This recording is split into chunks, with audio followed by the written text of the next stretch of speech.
Hello student, welcome to lesson planner YouTube channel. তোমাদের রাশিবিজ্ঞানের আরেকটি ভিডিওতে তোমাদের জানাই স্বাগত। তো আমরা চলছিল সেই আমাদের রাশিবিজ্ঞান কোর্স দেখি 26.3, যেখানে ছিল হচ্ছে অজাইব অঙ্কন। কি করে অজাইব অঙ্কন করতে হয়, যার দুটো সূচক ছিল, একটা ছিল ক্ষুদ্রতর এর সূচক আর একটা ছিল বৃহত্তর সূচক। তো তোমাদের আগের দিন বলেছি যে ক্ষুদ্রতর সূচক আর বৃহত্তর সূচক কি করে করতে হয়। ক্ষুদ্রতর সূচক বলতে সবকিছু কম কম, আর বৃহত্তর সূচক বলতে সবকিছু বেশি বেশি। তো কেমন করে চলো তো আমরা দেখে নিই। একটা অঙ্ক আছে হচ্ছে এক দাগের অঙ্ক। এক দাগের অঙ্ক বলে দিয়ে হচ্ছে 100টি দোকানে দৈনিক লাভের পরিমাণ, যেটা টাকা, আর হচ্ছে দোকানের সংখ্যা দিয়ে দিয়েছে, এদের ক্ষুদ্রতর সূচকে অজাইব অঙ্কন করতে হবে। তো এর ছকটা কি করে করব, চলো দেখি। যদি আমরা করি, এটা কি দোকানের লাভ,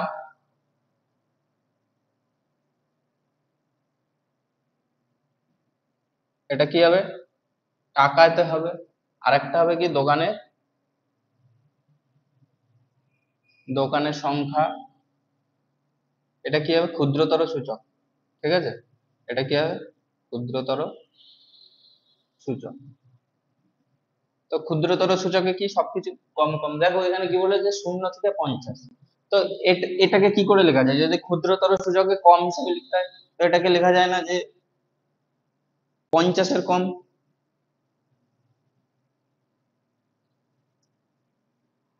সেম, কারণ এটা 0 থেকে 50, 50-এর কম, 50-এর বেশি তো নেই এর মধ্যে কেউ।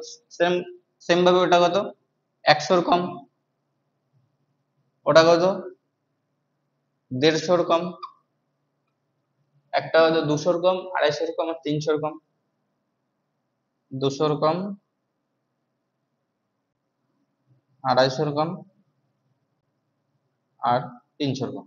আচ্ছা, 50-এর কম আছে কত? 50-এর কম আছে কত, 10টাই আছে। আর 100-র কম কত আছে? দেখো, যারা 50-এর কম তারা তো নিশ্চয়ই 100-এর কম, তাহলে 50 থেকে 100 তো 16 জন আছে।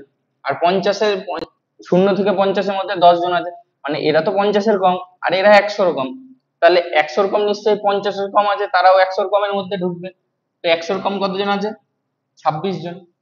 ঠিক আছে, সেম ভাবে কত আছে 150-এর কম কত আছে, 26 আর 28 40, 14, 54 জন। তারপরে কত 22 জন, মানে কত 76 জন। তারপরে 18 জন, মানে 94 জন। আর দেখো 300-র কম কত, 300-র কম তো সবাই, কেউ 300-র উপরে আছে?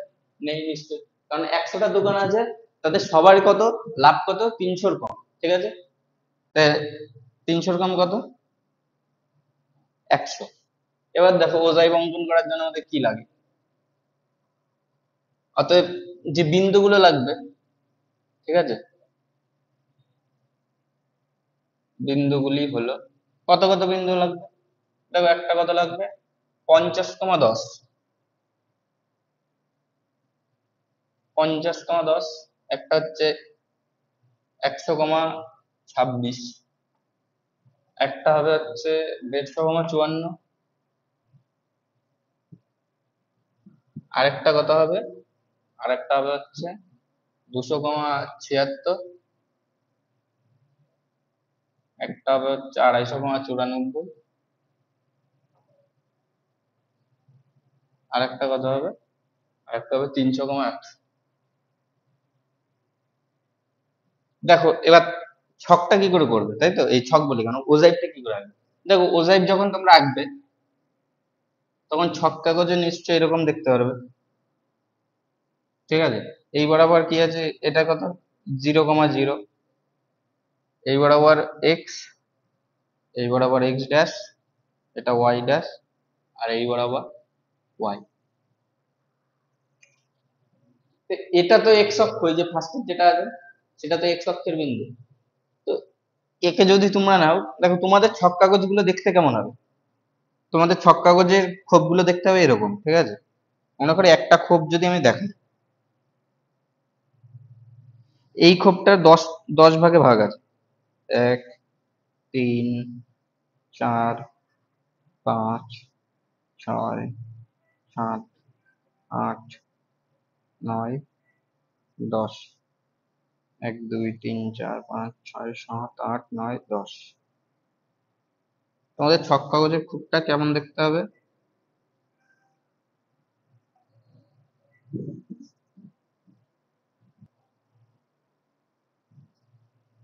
তো তোমাদের ছক কাগজ, যে তোমাদের ছক কাগজের তোমাদের যে গ্রাফ পেজ হবে, সেই গ্রাফ পেজের ছকগুলো কেমন দেখতে হবে? এরকম 10টা ভাগে ভাগ থাকে, আর উপর থেকেও 10টা ভাগে ভাগ থাকে।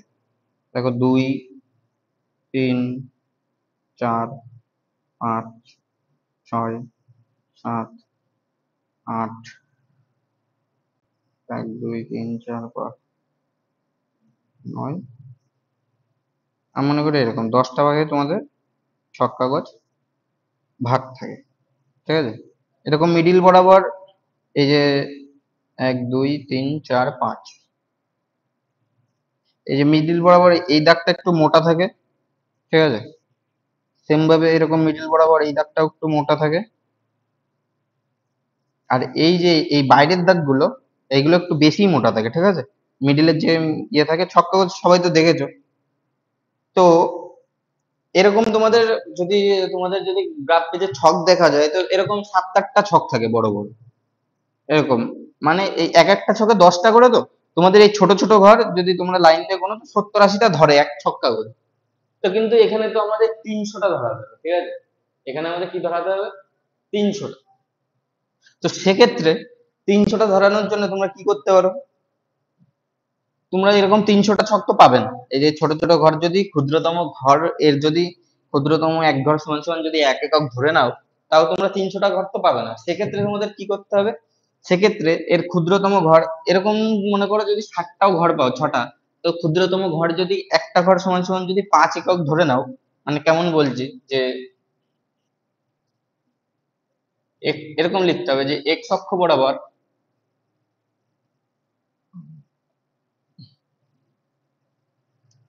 ক্ষুদ্রতম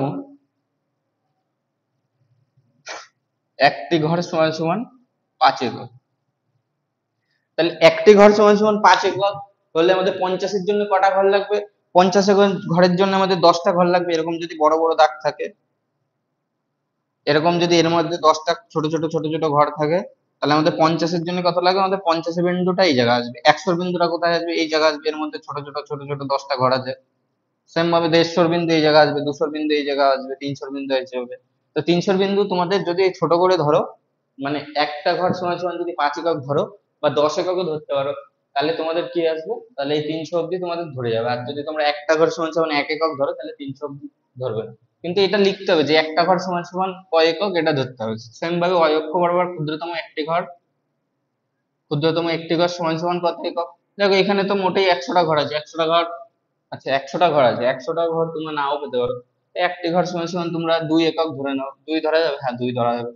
একটা ঘর সমান সমান 2 একক, ঠিক আছে? এইভাবে ধরে তোমরা গ্রাফটা আঁকতে পারো। একটা ঘর 2 একক ধরলে মানে কি হবে? যে এর 10 যাওয়ার জন্য কটা ঘর লাগবে? এরকম ছোট ছোট আমাদের 1 2 3 4 5, এই 5টা ঘর লাগবে আমাদের 10 যাওয়ার জন্য।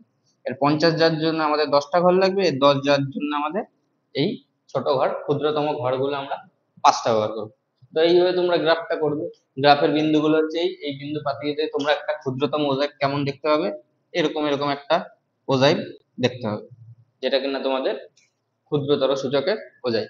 তো এইভাবে তোমরা করে নেবে। আশা করছি তোমরা পারবে করতে।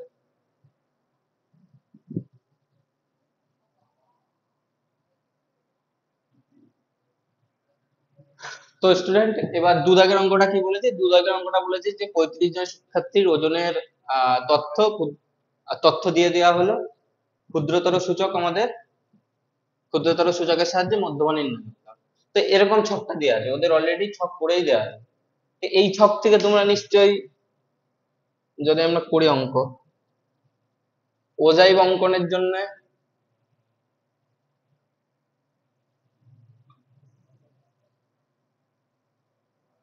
প্রয়োজনীয় বিন্দুগুলো হলো,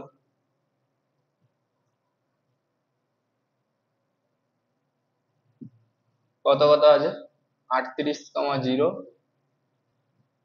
পরটা কত আছে? 40,4, তারপরটা কত আছে 42,6, তারপরটা কত আছে 44,9, 46,12, 48,28 আর 50,32, 52,35। ঠিক আছে, তোমরা তো ইয়ের অঙ্কন ওজাইভ অঙ্কনের জন্য প্রয়োজনীয় বিন্দুগুলো পেয়ে গেলে। এবার বিন্দুগুলো পেয়ে পেয়ে যাওয়ার পরে তোমরা নিশ্চয়ই ছক কাগজে আঁকতে পারবে। ঠিক আছে, ছক কাগজে বিন্দুগুলো আঁকলে এবার ওজাইভ থেকে মধ্যমা নির্ণয় করার জন্য তো তোমাদের আগের দিন বলে দিয়েছিলাম যে কি করে করতে হবে। কেমন করে করতে হবে দেখো, যদি আমরা ছক কাগজে এরকম করার পরে যদি এরকম একটা পাই, ঠিক আছে, তো মধ্যমা কি করে বেরোয়? মধ্যমা বেরোয় হচ্ছে এক্ষেত্রে এন কত, টোটাল নাম্বার 35, 35 আর হাফ কত, 35/2 কত হবে 17.5। ঠিক আছে, এই অয় অক্ষ বরাবর 17.5 গিয়ে এক্স অক্ষের সমান্তরালে রেখা টানলে এই রেখা এই ওজাইভকে যেই বিন্দুতে ছেদ করে সেই বিন্দুর সাথে আর অয় অক্ষের সমান্তরালের সাথে এক্স অক্ষের উপরে রেখা টানলে এক্স অক্ষের উপরে যে রেখাটা যেই বিন্দুতে ছেদ করে, মানে কি, মানে হচ্ছে ধরো 17.5, তো 17.5 গেলাম, মনে করো 17.5 এখানে আসলো, কিন্তু ওজাইভটা এত বড় আছে। এবার 17.5 গিয়ে ওজাইভ যদি এক্স অক্ষের সমান্তরালে যদি একটা রেখা টানি তাহলে কত, ওজাইভকে এই বিন্দুতে ছেদ করলো।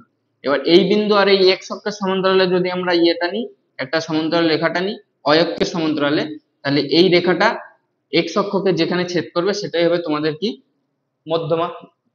ঠিক আছে, আশা করি বুঝতে পেরেছো যে এক্ষেত্রে এই 17.5 গিয়ে এক্স অক্ষের সমান্তরালে সরলরেখা টানলে ওই সরলরেখা ওজাইভকে যেই বিন্দুতে ছেদ করবে সেই বিন্দুর সাথে অয় অক্ষের সমান্তরালে সরলরেখা আঁকলে সেই সরলরেখা এক্স অক্ষকে যেখানে ছেদ করবে সেটাই হচ্ছে তোমাদের মধ্যমা। এবার এই অঙ্কটাই বলেছে কি, যে সূত্রের সাহায্যে তোমাদের এই মধ্যমাটা নির্ণয় করতে হবে। গ্রাফ কাগজে তো মধ্যমা দেখানো সম্ভব না, কিন্তু সূত্রের সাহায্যে তোমাদের মধ্যমাটা দেখা দিচ্ছে। তো সূত্রের সাহায্যে তোমাদের মধ্যমা বের করার কি নিয়ম ছিল, সবার প্রথমে তোমাকে পরিসংখ্যা নির্ণয় করতে হবে। পরিসংখ্যাতে এই পরিসংখ্যা কত, পরিসংখ্যা না, সবার আগে শ্রেণীর সীমানা বের করতে হবে। দেখো যদি আমরা শ্রেণী সীমানা বের করি, ঠিক আছে, শ্রেণী মনে করি এখানে লিখি শ্রেণী সীমানা, আর এটা যদি পরিসংখ্যা লিখি, সবার আগে শ্রেণী সীমানা কত, এটা 0 থেকে 38 হবে। কেন 38 এর কম, শূন্য থাকতে পারে, 0 থেকে 38। দেখো এটা কত হবে, এটা হবে 0 থেকে 38, এটা হবে 38 থেকে 40, এটা হবে 40 থেকে 42, কারণ 42 এর কম, 42 এর বেশি না, তাহলে 40 থেকে 42।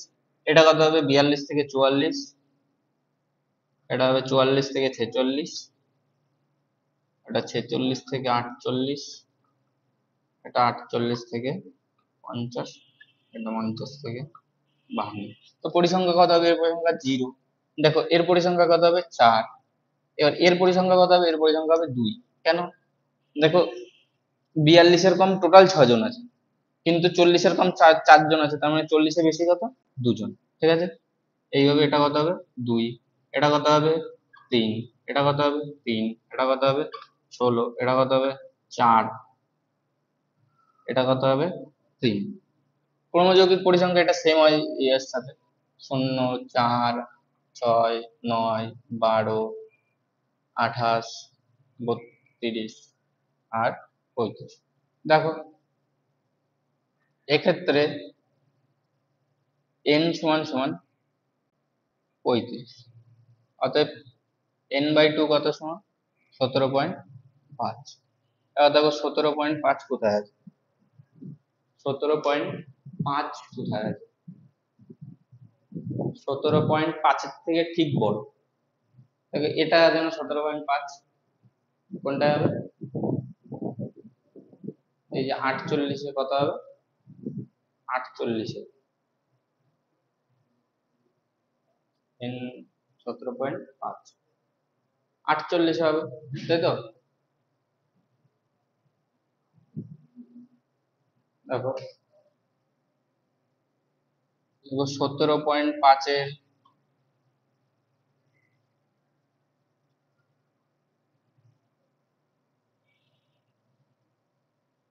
5-এর থেকে ঠিক বড় ক্রমযৌগিক পরিসংখ্যা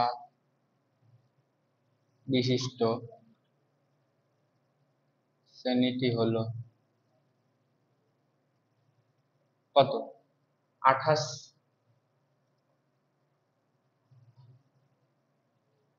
28 মানে কি? এই যে শ্রেণীটা হলো 46 থেকে 48, তাই তো? অতএব নির্ণয় মধ্যমা, অতএব মধ্যমা শ্রেণী, অতএব মধ্যমা শ্রেণী, মধ্যমা শ্রেণী কত? 46 থেকে 48, অতএব নির্ণয় মধ্যমা। মধ্যমার সূত্র কি ছিল? L plus n/2 minus CF by F into H। এখানে L কত? 46 প্লাস n/2 কত? 17.5। CF কি? মধ্যমা শ্রেণীর ঠিক আগের শ্রেণী ক্রমযৌগিক পরিসংখ্যা মানে কত? 12। F কত? মধ্যমা শ্রেণীর পরিসংখ্যা কত? 16। H কত? মধ্যমা শ্রেণীর হাইট, হাইট কত? 2। ঠিক আছে, এখানে লিখতে হবে তোমাদের এগুলো সব। L সমান সমান কত? 46, n/2 সমান সমান 17.5, CF সমান সমান 12, F সমান সমান 16, H সমান সমান 2।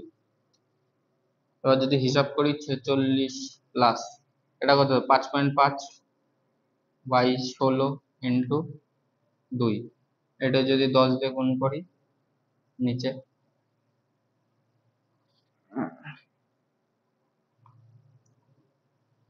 এটা 8 থাকে, ঠিক আছে? 46 55/80, 5 11 55, 5 দুগুণে 8, 11/16, 11/16,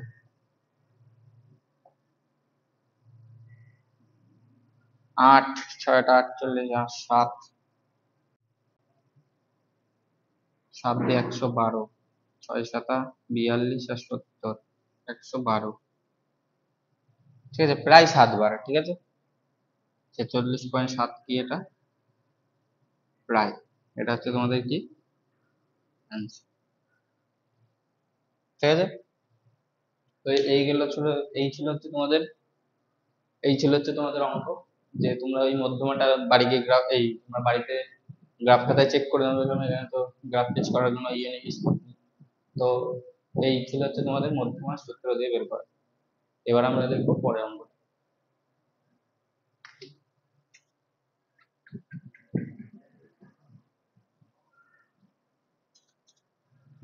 তো স্টুডেন্ট, এবার আমাদের 3 দাগের অঙ্ক। 3 দাগের অঙ্কটা চলো দেখি কি বলছে। 3 দাগের অঙ্ক বলেছে যে এই তথ্য দিয়ে আছে, তথ্যের তালিকা তৈরি করি ও অধ্যায় অঙ্কন করি, ঠিক আছে? বৃহত্তর সূচক, আগের গুলো ছিল ক্ষুদ্রতর সূচক, এবার কি আছে? বৃহত্তর সূচক। তো চলো দেখে নি বৃহত্তর সূচক কি। সবার প্রথম তালিকা তৈরি করি। এটা হচ্ছে শ্রেণী আর এটা হচ্ছে পরিসংখ্যান, ঠিক আছে? তো শ্রেণী কি হবে? দেখো বৃহত্তর সূচকে সবকিছু কি বড়, এই শ্রেণীটাকে যদি লিখি তাহলে কি হবে? 0 এর বড়, হ্যাঁ, এই শ্রেণীটাকে যদি লিখি 0 এর বড় 5 অব্দি, ঠিক আছে? কিন্তু আমরা এইখানে তো কোনো ডিটেলস নেই যে 0 এর বড় কত অব্দি। এই পরের শ্রেণীটা যখন লিখবো 5 এর বড়, ঠিক আছে? এই পরের শ্রেণীটা যখনই লিখলাম 5 এর বড়, তার মানে বলা হচ্ছে কি এই শ্রেণীর রেঞ্জ কত? 0 থেকে 5 অব্দি। এর মধ্যে 0 থেকে 5 অব্দি কতজন আছে সেই পরিসংখ্যাটা এখানে বোঝায়। বুঝতে পেরেছো?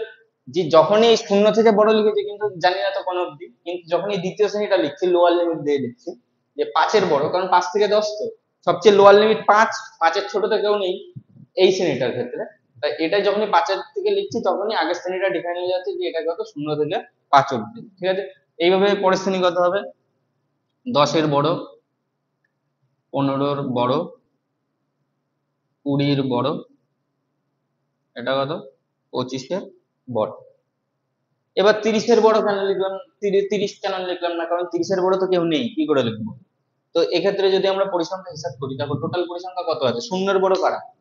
এই যদি 0 এর বড় হয় এরা তো অবভিয়াসলি 0 এর বড় না, কারণ এদের মান ধরো 25 থেকে 30, 5 থেকে 10, শূন্য থেকে তো সবাই বড়, এও বড় শূন্য থেকে, কারণ এই 4 জন আছে কি শূন্য থেকে 5, নিশ্চয়ই শূন্যর বড় আছে।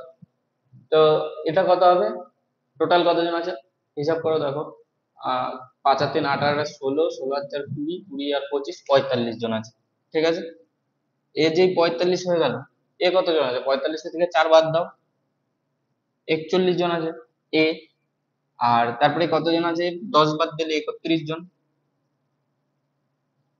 তারপরে 15 বাদ দিলে হচ্ছে 16 জন, 8 বাদ দিলে 8 জন,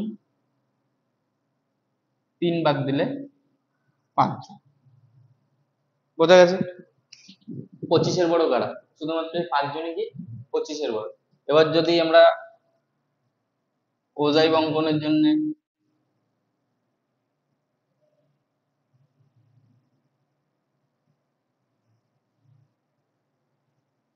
প্রয়োজনীয়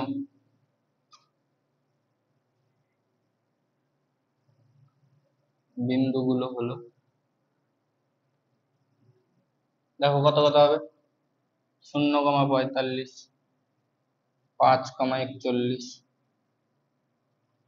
10,31, 15,16, 20,8, আর কত 25,3। দেখো এই ছকটা কেমন হবে, এক ঘর সমান সমান, দেখো ছকটা যদি লেখো, দেখো এক্স অক্ষে, দেখো এক্স অক্ষের মানগুলো ছোট ছোট আছে, তোমরা 2 ঘরও লিখতে পারো। দেখো এক্স অক্ষ বরাবর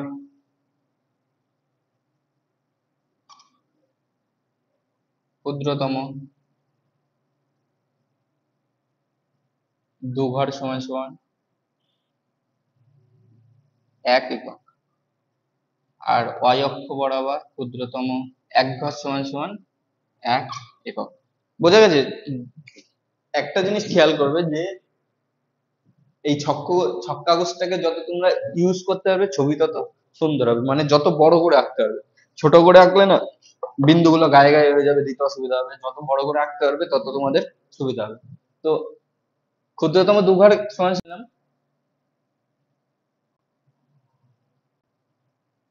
কেননা হচ্ছে দেখো মানগুলো কত কত, এক্স অক্ষের 5, 10, 20, 25, 40, 25, 25-এর জন্য আমাদের 50টা ঘর লাগবে টোটাল, যদি ক্ষুদ্র। তো তোমাদের কি বলছিলাম যে ক্ষুদ্রতম 2 ঘর সমান সমান 1 একক ধরে নাও, তাহলে এখানে ম্যাক্সিমাম আমাদের এক্স অক্ষের মান কত 25 আছে, তো 25-এর জন্য আমাদের কত লাগবে, ম্যাক্সিমাম এক্স অক্ষের 50টা ঘর লাগবে। আর তোমরা ওয়াই অক্ষের দেখো 90টা ঘর পেতেও পারো, নাও পেতে পারো। ওয়াই অক্ষের 1 একক সমান সমান 1 ঘর ধরে নাও, কারণ ম্যাক্সিমাম মান কত আছে ওয়াই অক্ষের, 45 আছে, ঠিক আছে। 45টা ঘর তো পাবেই, 50টা ঘর তো পাবে, 5টা ছক, ঠিক আছে। বড় পরীক্ষার সময় তোমাদের বড় গ্রাফ পেজ দেবে, সেই বড় গ্রাফ পেজে ওয়াই অক্ষ বরাবর অনেক ঘর থাকে, ওয়াই অক্ষ বরাবর তোমাদের 100-150 খানার মতো ঘর থাকে ছোট ছোট, কিন্তু এক্স অক্ষ বরাবর একটু কম ঘর থাকে, ঠিক আছে। সেইভাবে তোমরা বুঝে শুনে করবে। তোমরা এটা ওয়াই অক্ষ বরাবর 2 ঘর সমান সমান 1 একক নিতে পারো, ঠিক আছে। তো এই ছিল তোমাদের 3 নম্বর অঙ্ক। এবার আমরা 4 নম্বর অঙ্কটা দেখে নেবো। তো স্টুডেন্ট, এটা তোমাদের 26.3-এর লাস্ট অঙ্ক। এই অঙ্কটা বলে দিয়েছে যে দুটোই ক্ষুদ্রতর বৃহত্তর দুটো সূচকে তোমাদের উজাইব অঙ্কন করতে হবে এবং মধ্যমা নির্ণয় করতে হবে। কেমন করে হয় চলো দেখে নিই যে কেমন করে করতে হবে এটা। দেখো প্রথমটা যদি আমরা ক্ষুদ্রতর সূচক করি, ঠিক আছে। ক্ষুদ্রতর সূচক মানে কি, এটা কত আছে, 100 থেকে 120। তো আমরা যদি এটা করি যে 100-র কম, ঠিক আছে, 100 এর কম, লোয়ার লিমিট ধরে করছি, ঠিক আছে। 100 এর কম যদি করি, এখন তো জানছি না 100 এর কম কত কম, ঠিক আছে। আচ্ছা না, এটা ক্ষুদ্রতর সূচক যদি আমরা করি তাহলে 120-র কম, ঠিক আছে। 100 ক্ষুদ্রতর সূচকে আপার লিমিট ধরে করতে হবে, 120-র কম। সেম ভাবে এটা কত, 140-এর কম, এটা 160-এর কম, 180 কম, আর এটা কত 200 কম, ঠিক আছে। দেখো 120-র কম কতজন আছে, 12 জন। 140-এর কম কত আছে, 12 আর 14 26 জন, 26, এটা কত 34 জন, এটা কত 40 জন, আর এটা 50 জন, ঠিক আছে। এবার যদি এটা করি, দেখো এটা 100,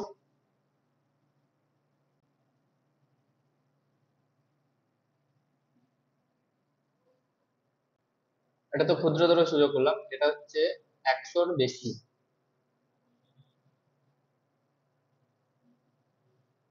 হ্যাঁ, 100-র বেশি, এটা হচ্ছে 120-র বেশি, এটা 140, 160, আর এটা 180। এবার 200-র বেশি তো আমরা করতে পারবো না, কারণ 200 অব্দি তো আমাদের কেউ নেই। তবে 100-র বেশি কতজন আছে? 100-র বেশি এরা সবাই না, মানে কত টোটাল? 50 জন। তারপরে এটা কত? 50-এর পরে 120-র বেশি কত? 12 জন বাদ যাবে 50-এর পরে, 38 জন। 140-এর বেশি 14 জন বাদ যাবে, 24 জন। এটা 8 জন বাদ গেলে 16 জন, এটা 6 জন বাদ গেলে 10 জন। দেখো 180-র বেশি কতজন আছে? 10 জন। এবার দেখো, এবার তোমাদের কি বলেছে, দেখাচ্ছি কেমন, যে ক্ষুদ্রতর সূচক, এখানে লেখো যে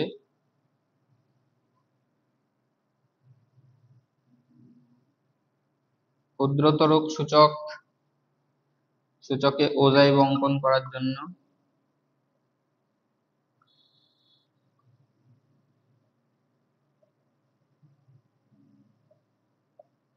প্রয়োজনীয় বিন্দুগুলি হলো, কি কি আছে বিন্দুগুলো আমাদের? 120,12, 140, 140,26, 160,34, 180,40, আর একটা কথা আছে 200,50। সেম ভাবে যদি বৃহত্তর সূচক লেখো, ও দিয়ে লেখো যে বৃহত্তর সূচকে ওজাইব অঙ্কন করার জন্য প্রয়োজনীয় বিন্দুগুলি হলো, কি কি আছে বৃহত্তর সূচকের জন্য? 100,50, 120,38, 140,24, 160,16, আর 180,10। এবার দেখো, এবার যদি তোমরা ছক কাগজে যদি মধ্যমা নির্ণয় করার জন্য যখন ওজাইব আঁকবে, ঠিক আছে, দেখো ক্ষুদ্রতর সূচক যদি আঁকো, তাহলে কি সবার ফার্স্টে 120,12, ঠিক আছে। 120,12 মানে কি? এখানে 120 যেতে হবে, 12, এখানে একটা বিন্দু পাবে। 140,26, মনে করি যদি আমরা 120 এখান থেকে শুরু করি, দেখো এক্স অক্ষ বরাবর মানগুলো দেখেছো 100, 120, 140, 160, 180, ঠিক আছে। তো এক্ষেত্রে তো তোমরা অত মান পাবেও না, সেক্ষেত্রে তোমাদের কি কি করে নিতে হবে, এক্স অক্ষ এখান থেকে 180 শুরু করবে, ঠিক আছে। আচ্ছা ছাড়ো, দেখো তোমরা 180 120, মনে করি 120,40 এখানে আসবে, ঠিক আছে। 120 গেলে মনে করি 100 করে এখানে, 120,12 এখানে আসবে। 140,26 কি আর একটু উপরে যাবে, কেমন ভাবে উপরে যাবে? 140 এখানে যাবে, 26 মনে করি এখানে যাবে, এরকম হবে। 160,34 এখানে হবে, এরকম দেখতে হবে, ঠিক আছে। এবার যখন বৃহত্তর সূচক আসবে, কি আসবে? 100,50 আসবে, মানে কি এটা সরে আসবে, এখানে করি 120 চলে যাবে, 100 আর 50 কি আসবে, মনে করি এখানে আসবে 50। 120,38, 120 মনে করি এখানে আসবে, 120,38 এখানে আসবে। 140,24, 140 মানে এখানে করি 24 এখানে আসবে। 160,16 কই আসবে, মনে করি এখানে আসবে। 180,10 মনে করি এখানে আসবে। এটা কিরকম দেখতে হবে? এরকম। এই যে যে ছেদবিন্দু হবে, যে দুটো ক্ষুদ্রতর আর বৃহত্তর সূচকের যে ছেদবিন্দু হবে এই জায়গাটায়, এটা হবে তোমাদের কি মধ্যমা, ঠিক আছে। কি করে মধ্যমা নির্ণয় করবে? ক্ষুদ্রতর সূচক আর বৃহত্তর সূচকের বিন্দু নির্ণয় করবে, বিন্দু নির্ণয় করে দুটো ওজাই আঁকবে, দুটো ওজাই পরস্পর যে বিন্দুতে ছেদ করবে সেটা হচ্ছে তোমাদের কি হবে? মধ্যমা। মাধ্যমিকে এই ওজাই যদি অঙ্কন দেয়, ওজাই একটা অঙ্কন থাকবে। রাশি বিজ্ঞানের থেকে একটা তোমাদের ওই যৌগিক গড় নির্ণয় করতে হবে, একটা ওজাইভ অনুমান করতে হবে, যে কোনো একটা করতে হবে সম্ভবত। সেক্ষেত্রে তোমাদের ওজাইভ যদি দেয় তাহলে ক্ষুদ্রতর আর বৃহত্তর সূচক দুটো মিক্স করে থাকবে, ঠিক আছে? তো মিক্স করে থাকলে তোমরা এইভাবে করবে। তো তোমাদের এই ছিল হচ্ছে তোমাদের এই বসে থেকে 26.3-এর লাস্ট অঙ্ক, যেটা তোমাদের লাস্ট অঙ্ক তো, হ্যাঁ এটাই তোমাদের লাস্ট অঙ্ক। এরপরে আছে সংখ্যাগুরু মান। তো এই লাস্ট অঙ্কে তোমাদের এই বৃহত্তর সূচক আর ক্ষুদ্রতর সূচকের থেকে মধ্যমা নির্ণয় ছিল। তো আশা করি বুঝতে পেরেছো। আর যদি তোমাদের ভিডিওটি ভালো লেগে থাকে তাহলে লাইক, কমেন্ট আর শেয়ার করে দিও। ধন্যবাদ।